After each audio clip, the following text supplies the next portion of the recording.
महाभारत में भगवान कृष्ण ने सिर्फ अर्जुन का ही विषाद खत्म नहीं किया, कर्ण को भी बहुत बड़ी सीख दी।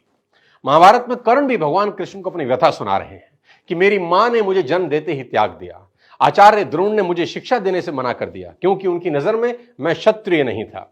द्रौपदी के स्वयंवर में मुझे अपमानित किया गया कि मैं राज परिवार का हिस्सा नहीं हूं। मुझे पूरे जीवन अपमान का घूंट पीना पड़ा। कर्ण पूछते हैं, केशव मेरा क्या अपराध था?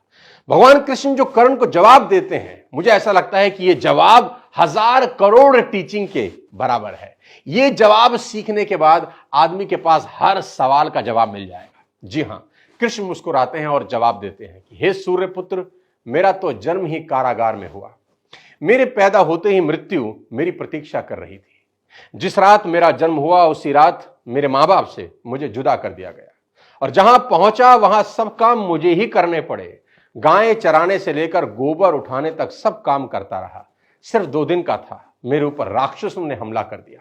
मुझे बारंबार जान से मारने की कोशिश की गई। मेरा अपना सगा मामा मेरी जान का दुश्मन था।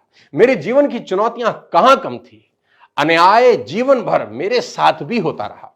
कृष्ण कर्ण को समझाते हुए बड़ी बात कह रहे हैं जो हमें सीखने की जरूरत है कि जीवन में आपका अपमान होता है, यह इंपॉर्टेंट नहीं है। इंपॉर्टेंट यह है आप उस अपमान का जवाब कैसे देते हैं। कर्ण जीवन भर अपने अतीत की कड़वाहट से भरे रहे, पर कृष्ण कभी अपने अतीत पर आरोप नहीं लगाते।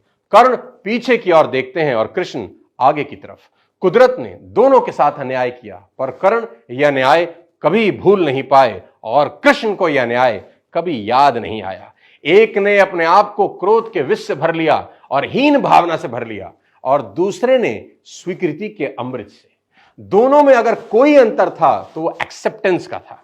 कृष्ण ने हंसकर अपनी नियति स्वीकार कर ली और कर्ण कभी अपनी नियति स्वीकार नहीं कर सके, और परिणाम में कर्ण अधर्म के पक्ष में लड़ते हुए अकाल मृत्यु को प्राप्त हुए।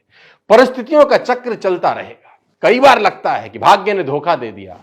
ये चुनाव हम पर है कि हम कर्ण की तरह रोएं या कृष्ण की तरह जीवन को उत्सव में बदल दें। जीवन में रोने के लिए नहीं, हंसने के कारण ढूंढने हैं, क्योंकि जीवन तो भगवान का भी कहां सरल था। जीवन है तो समस्या होगी ही, समस्या है तो हल भी होगा।